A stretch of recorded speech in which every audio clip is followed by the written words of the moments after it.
ಲೋಕಸಭಾ ಚುನಾವಣೆಗೆ ಪಂಚನ್ಯಾಯ ಹೆಸರಿನಲ್ಲಿ ಕಾಂಗ್ರೆಸ್ ಬರೋಬ್ಬರಿ 25 ಭರವಸೆಗಳನ್ನು ಘೋಷಿಸಿದೆ.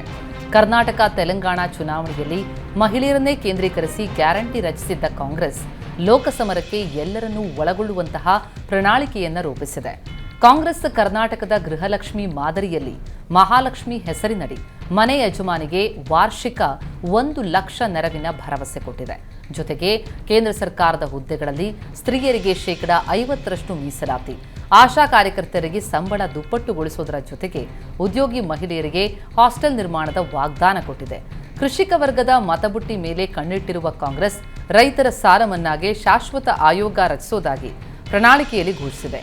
ಕೃಷಿ ಉತ್ಪನ್ನಗಳಿಗೆ ಕನಿಷ್ಠ ಬೆಂಬಲ ಬೆಲೆಗೆ ಕಾನೂನು ಜಾರಿ, 30 ದಿನದೊಳಗೆ ಬೆಳೆ ವಿಮೆ ಹಣ ವರ್ಗ, ಕೃಷಿ ಸಲಕರಣೆಗಳಿಗೆ ಜಿಎಸ್ಟಿಯಿಂದ ವಿನಾಯಿತಿ ನೀಡುವುದಾಗಿ ಹೇಳಿದೆ. ಕಾಂಗ್ರೆಸ್ ಪಕ್ಷ ಬಿಡುಗಡೆ ಮಾಡಿರುವ ಪ್ರಣಾಳಿಕೆಗಳು ಸುಳ್ಳಿನ ಕಂತೆಗಳು ಅಂತ ಬಿಜೆಪಿ ಆರೋಪಿಸಿದೆ. ಪ್ರಣಾಳಿಕೆಯಲ್ಲಿ ನ್ಯೂಯಾರ್ಕ್ ಹಾಗೂ ಥೈಲ್ಯಾಂಡ್ ಫೋಟೋಗಳನ್ನು ಬಳಸಲಾಗಿದೆ ಅಂತ ಬಿಜೆಪಿ ಟೀಕಿಸಿದೆ. ಮತದಾರರಲ್ಲಿ ಗೊಂದಲ ಉಂಟು ಮಾಡುವಂತಹ ಪ್ರಣಾಳಿಕೆಗಳನ್ನು ಕಾಂಗ್ರೆಸ್ ಘೋಷಿಸಿದೆ. ದಶಕಗಳಿಂದ ಅಧಿಕಾರದಲ್ಲಿದ್ದ ಕಾಂಗ್ರೆಸ್ ನೀಡಿದ್ದ ಭರವಸೆಗಳನ್ನು ಈಡೇರಿಸಿರಲಿಲ್ಲ. ಈಗ ನ್ಯಾಯದ ಬಗ್ಗೆ ಮಾತನಾಡ್ತಾ ಇದೆ. ರಾಹುಲ್ ಗಾಂಧಿಯವರ ನೆಚ್ಚಿನ ತಾಣವಾದ ಥೈಲ್ಯಾಂಡ್ನ ಫೋಟೋ ಇದಾಗಿದೆ ಅಂತ ಆರೋಪಿಸಿದ್ದಾರೆ. ದೆಹಲಿ ಅಬಕಾರಿ ನೀತಿ ಪ್ರಕರಣದಲ್ಲಿ ಬಂಧಿತರಾಗಿರುವ ಬಿಎಸ್ಎಸ್ ನಾಯಕಿ ಕೆ ಕವಿತಾರನ್ನ ತಿಹಾರ್ ಜೈಲಿನಲ್ಲೇ ವಿಚಾರಣೆ ನಡೆಸಲು ಸಿಬಿಐಗೆ ಕೋರ್ಟ್ ಅನುಮತಿ ಕೊಟ್ಟಿದೆ. ಮಾರ್ಚ್ 15ರಂದು ಅಬಕಾರಿ ನೀತಿ ಹಗರಣಕ್ಕೆ ಸಂಬಂಧಪಟ್ಟ ಅಕ್ರಮ ಹಣ ವರ್ಗಾವಣೆ ಪ್ರಕರಣದಲ್ಲಿ ಕವಿತಾರನ್ನ ಜಾರಿ ನಿರ್ದೇಶನಾಲಯ ಬಂಧಿಸಿತ್ತು. ನ್ಯಾಯಾಂಗ ಬಂಧನದಲ್ಲಿರುವ ಕವಿತಾ ಅವರನ್ನ ಜೈಲಿನಲ್ಲೇ ವಿಚಾರಣೆ ನಡೆಸಲು ಅನುಮತಿ ಕೋರಿ ಸಿಬಿಐ ಸಲ್ಲಿಸಿದ್ದ ಅರ್ಜಿಯ ಮೇರೆಗೆ ನ್ಯಾಯಾಲಯ ಈ ಆದೇಶವನ್ನು ಹೊರಡಿಸಿದೆ.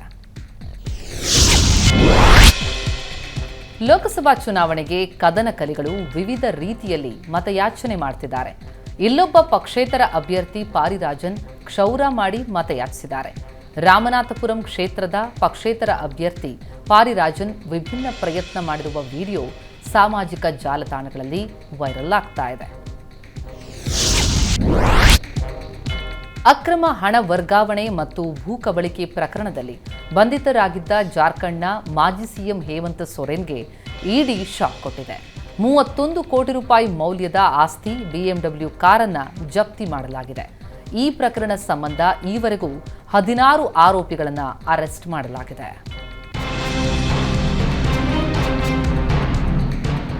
ಉತ್ತರ ಪ್ರದೇಶದಲ್ಲಿ ಮದರಸಾಗಳ ನಿಷೇಧಕ್ಕೆ ಸುಪ್ರೀಂ ಕೋರ್ಟ್ ತಡೆ ಕೊಟ್ಟಿದೆ. ಉತ್ತರ ಪ್ರದೇಶದ 16,000 ಮದರಸಾಗಳ 17 ಲಕ್ಷ ವಿದ್ಯಾರ್ಥಿಗಳಿಗೆ ಸುಪ್ರೀಂ ಕೋರ್ಟ್ ಬಿಗ್ ರಿಲೀಫ್ ಕೊಟ್ಟಿದೆ. ವಿದ್ಯಾರ್ಥಿಗಳ ಸ್ಥಳಾಂತರಕ್ಕೆ ಆದೇಶ ಸರಿಯಲ್ಲ ಅಂತ ಕೋರ್ಟ್ ಚಾಟಿ ಬೀಸಿದೆ. ಲೋಕಸಭಾ ಚುನಾವಣೆಗೆ ಅಗತ್ಯವಾದಷ್ಟು ಅಳಿಸಲಾಗದ ಇಂಕ್ ಪೂರೈಕೆ ಕಾರ್ಯ ಪೂರ್ಣ ಆಗಿದೆ. ಚುನಾವಣೆಗೆ ಅಗತ್ಯವಾದ 26.55 ಲಕ್ಷ ಬಾಟಲ್ ಇಂಕ್ ಅನ್ನು ದೇಶದ ವಿವಿಧ ರಾಜ್ಯಗಳಿಗೆ ಪೂರೈಸಲಾಗಿದೆ. ಇದರ ಒಟ್ಟು ವೆಚ್ಚ 55 ಕೋಟಿ ರೂಪಾಯಿ. ಈ ಪೈಕಿ ಉತ್ತರ ಪ್ರದೇಶಕ್ಕೆ ಅತಿ ಹೆಚ್ಚು 3.64 ಲಕ್ಷ ಬಾಟಲ್ ಮತ್ತು ಲಕ್ಷದ್ವೀಪಕ್ಕೆ ಅತಿ ಕಡಿಮೆ ಬರೀ 125 ಬಾಟಲ್ ರವಾನಿಸಲಾಗಿದೆ. ನಮ್ಮ ರಾಜ್ಯಕ್ಕೆ 1.32 ಲಕ್ಷ ಬಾಟಲ್ ಇಂಕ್ ಅನ್ನು ಪೂರೈಸಲಾಗಿದೆ. 2019ರಲ್ಲಿ 25.98 ಲಕ್ಷ ಬಾಟಲ್ ರವಾನಿಸಲಾಗಿತ್ತು.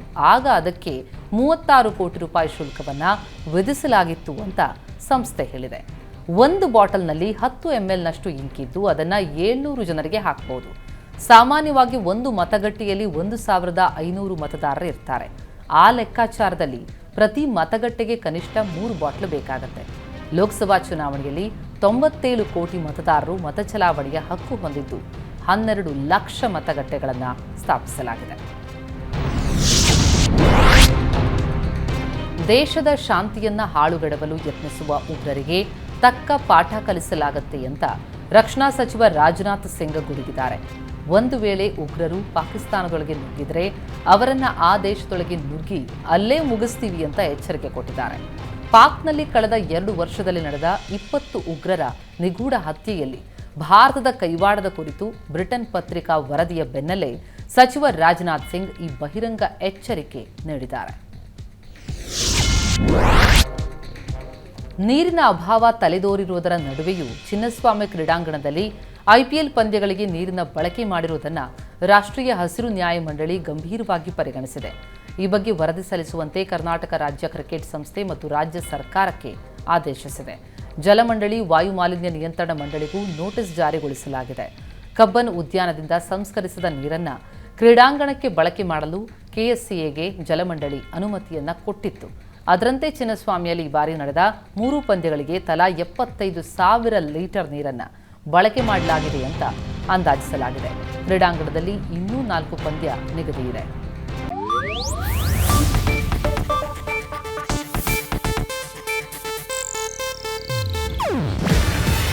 ಇದು ಏಷ್ಯಾನೆಟ್ ನ್ಯೂಸ್ ನೆಟ್ವರ್ಕ್ ಪ್ರಸ್ತುತಿ.